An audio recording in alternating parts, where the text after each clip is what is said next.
بسم الله الرحمن الرحيم وعنا ونكسن داوديال إذا هنتي بملو البقى جوكتان كل سو دوادا وروحي دافع عالم كي يجودها دالك الصومالي بين نجس وقاري qodobada aad warkeena ku daawan doontaana waxa kamid ah madaxweynaha Puntland oo safar degdeg ah ku tagaya Boosaaso iyo Galkacyo dawladda Soomaaliya oo sheegtay in maraakiib si sharci darro ah uga kalluumaysteen xeebaha Soomaaliya Puntland oo sheegtay in go'aan gaarayso hadaba go'aanadaasi waa maxay warkeena ayaad ku daawan doontaan madaxweyne Farmaajo oo shir isugu yeeray dawladda goboleedyada iyo gobolka Banaadir gabar dhalinyaro ahayd oo lagu dilay Muqdisho in akhbaaraadka dibaddana waxa kamid ah rag loo xiray in caruur ku gadayeen Instagram-ka qodobadaas iyo qodobo kale ayaad ku daawan doontaan warkeena u diyaar garooba saaxiibayaal waxaan idin warkayga akhrin doonaa anigoo Ismaaciil Cali Ajaya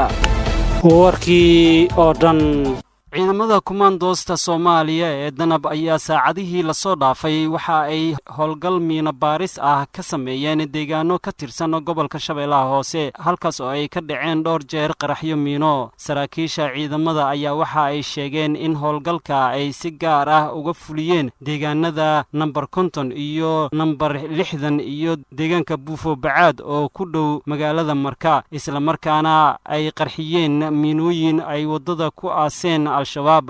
saraakiisha ma sheegin dad la tuhmayo oo ay ku soo qabteen howlgalkaas ha yeeshee waxa ay sheegeen in uu sii socon doono ilaa iyo inta ay ka xaqiijinayaan amniga deegaanada iyo degmooyinka Shabeellaha Hoose bishii la soo dhaafay ciidamada kumaandoosta Soomaaliya ee danab ayaa waxa ay howlgallo kala duwan ka wadeen deegaano ka tirsan gobolka Shabeellaha Hoose ayaga oo la wareegay deegaanada Jilib Marka Dhanaane iyo Gandarshe oo dhammaantood hoostaga magaalada Marka gabar dhalinyaro ah oo mid kamid ah ciidamada dawladda uu ku dilay magaalada Muqdisho gabadhan oo lagu magacaabi jiray Xamdi Cabdullaahi ayaa waxa la sheegay in xaafadda warshada caanaha ee magaalada Muqdisho uu ku dilay askari ka tirsan ciidamada dawladda Soomaaliya dilka gabadha ayaa waxa uu ka dambeeyay kadib markii askariga uu rasaas ku furay mooto bajaaj ay saarneed xilli ay marayeen agagaarka warshadii hore ee caanaha degmada Hodan ee gobolka Banaadir waxaana wararku sheegayaan in askarigii uu baxsaday gabadha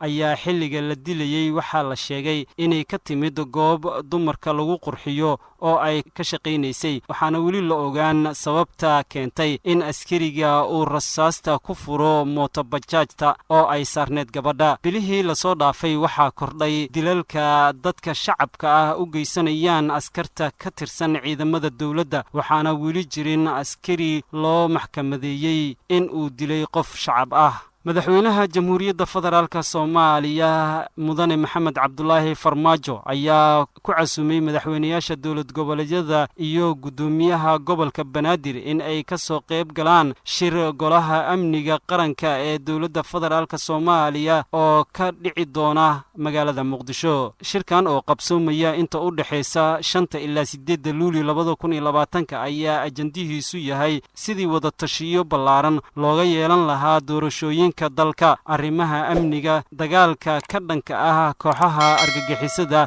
dhamaystirka dib u eegista dastuurka iyo horumarinta dhaqaalaha dalka dawladda federaalka Soomaaliya waxa ay adkeynaysaa muhiimadda shirkan maadaama uu dhamaystir u yahay guulaha siyaasadeed amni iyo dhaqaale oo ay wadajirka u xaqiijiyeen shacabka iyo dawladda Soomaaliyeed waxa uuna shirka jaheynayaa geedi socodka dimuqraadiyadeed ee dalkeena madaxweynaha dawlad goboleedka Puntland Siciid Cabdullaahi Dani ayaa lagu wadaa in safar degdeg ah oo dhinaca cirka ah oo aan horey loo sii shaacin uu ku tago magaalooyinka Boosaaso iyo Galkacyo ee gobolka Bari iyo Mudug madaxweyne Dani ayaa haatan ku sugan magaalada Garowe oo uu maalin ka hor ku soo laabtay kadib markii dhawaan uu magaalada Qardho uu tababar ugu soo xiray ciidamo ka tirsan kuwa daraawiishta dawlad goboleedka Puntland booqashadiisa hore ayaa madaxweyne Siciid Cabdullaahi Dani waxa uu ku tagi doonaa magaalada Boosaaso ayadoo uu u soo gudbi doono magaalada Galkacyo ee xarunta gobolka Mudug oo uu maalmo badan joogi doono kulamo badan ayuu la qaadan doonaa mas'uuliyiinta maamulada magaalooyinka Boosaaso iyo Galkacyo isaga oo sidoo kale booqan doona xerooyin ciidan madaxtooyada Puntland weli wax faahfaahin ah kama bixin safarka degdega ah ee madaxweynaha Puntland uu ku tagayo magaalooyinka Boosaaso iyo Galkacyo dowladda federaalka ah ee Soomaaliya ayaa sheegtay in maraakiib wadata calanka dowladda Iiraan ay si sharci darro ah uga kalluumaystaan badda Soomaaliya. war qoraal ah oo ka soo baxay wasaaradda kalluumaysiga iyo kheyraadka badda ee xukuumadda Soomaaliya ayaa waxaa lagu sheegay in muddadii u dhaxaysay January 2019 ilaa 14 bisha afraad 2020 la ogaaday 112 markab oo kalluumaysanaya. sidoo kale wasaaraddu waxa ay sheegtay in marnaba aysan aqbali doonin maraakiibta sida sharci darrada ah uga kalluumaysanaya xeebaha Soomaaliya isla markaana tallaabo ka qaadi doonaan. dowladda Soomaaliya ayaa horay waxa ay ugu digtay maraakiibta sida sharci darrada ah uga kalluumaysta xeebaha Soomaaliya ayada oo ay jireen maraakiib kalluumaysi oo dowladda Soomaaliya ay dul dhigtay ganaax lacageed.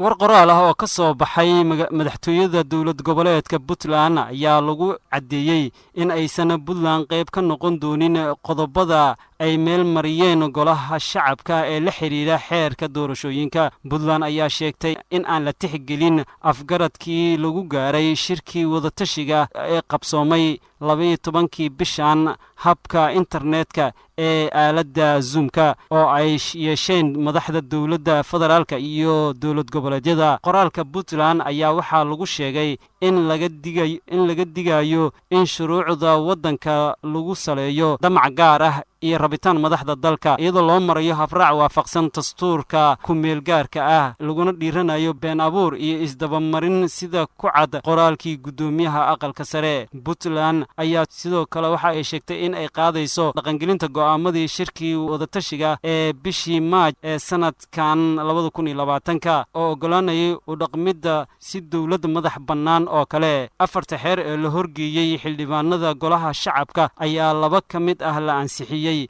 xilli maanta la filayo qodobka ugu xasaasisan go'aan laga gaaro oo ah matalaadda banaadir oo labadii maalin ee la soo dhaafay ay xildhibaanada ka doodayeen. daawadayaal weli waxaad daawanaysaan warkeenii Somali News 724 iminkana akhbaaraadka caalamka. 3 nin ayaa lagu qabtay dalka Iiraan iyagoo looga shakiyay inay isku dayayeen inay ku iibiyaan 2 cunug barta Instagram-ka. taliyaha booliiska magaalada Tehran Brig Rahimi ayaa sheegay in mid ka mid ah caruurtaasi uu jiray 20 maalmood halka kan kalena uu jiray 2 bilood. dhallaankan ayaa horay loogu soo iibsaday 500 ilaa 400 oo dollarka Mareykanka ah waxaana lagu sii iibin jiray inta u dhaxaysa 2,000 ilaa 2,500 oo dollar. mid ka mid ah dadka la qabtay ayaa la sheegay inuu caruurta ka keenay qoysaska saboolka ah isagoo damacsanaa inuu u gacan geliyo qoysas siin kara mustaqbal wanaagsan. Brig Rahimi waxa uu sheegay warbaahinta maxalliga ah in booliiska la soo ogeysiiyay xayisiis ku saabsan barta Instagram-ka ee iibinta dhallaanka. askartu waxay ogaadeen 10 ilaa 15 bog halka sidoo kale heleen labada caruurta ah ee 3 nin ee gadanayayna la qabtay ayuu yiri taliyaha. caruurtii ayaa lagu wareejiyay waaxaha xanaaneeyaha caruurta. eedaysanayaashu waxay sheegteen in ilmahan kaga soo iibsadeen qoysaska danyarta ah lacag yar sida uu sheegayo taliyaha guud. muuqaal video ah oo ay baahiyeen wakaaladda wararka ee kooxda saxafiyiinta ee dhalinyarada mid ka mid ah ayaa yiri tan waxay caawin lahayd dhallaanka inay helaan mustaqbal wanaagsan. kani ma ahan kiiskii ugu horreeyay oo nuuciisa ah ee ay ogaadaan mas'uuliyiinta Iiraan. horaantii sanadkan booliiska gobolka Gorjan ayaa sheegay inay xireen 4 haween ah iyo nin la sheegay inuu raadinayay haweeney uur leh oo faqiir ah isla markaana uu ka bixiyo qarashaadka cisbitaalka kadibna ka qaata caruurta marka ay umusho. sanadkii 2016 ku-xigeenka qoyska iyo arrimaha haweenka Shahindo Maleverdi ayaa walaac ka muujisay waxa ay ku sheegtay tirada badan ee hooyooyinka uurka leh ee iibiya ilmahooda. waxa ay sheegtay in haweenka ay ku qasbayso inay sidaas sameeyaan arrimo badan oo kala duwan oo ay ka mid yihiin saboolnimada, qabatinta maandooriyaha, guurka caruurta iyo guri la'aanta. wahagaag daawadayaal inta ayaan ku soo afmariyaa war wixii daafaha caalamka iyo gudaha dalka inaga soo gaaray. warka waxa idin la socodsiinaya anigu Ismaaciil Cali Ajaaya. si muuqaalada iyo wararkeena aan channelkan soo gelino idin soo gaaro subscribe gambalaalkana taabo si la shaqeeyay asxaabtaada kale ay u gaaraan.